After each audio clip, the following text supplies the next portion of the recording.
What if I told you? Your vacuum was inspired by a sawmill. In the 1980s, vacuums sucked, literally, but not in a good way. They clogged, they lost power, and James Dyson was done with it.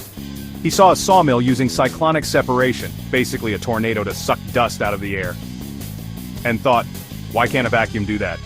5 years, 5,126 prototypes. Everyone said he was crazy. Until one day, it worked. No bags, no loss of suction, just raw cyclonic power.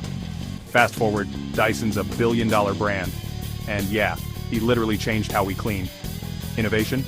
It's not magic. It's obsession. Now you'll never look at vacuums the same again.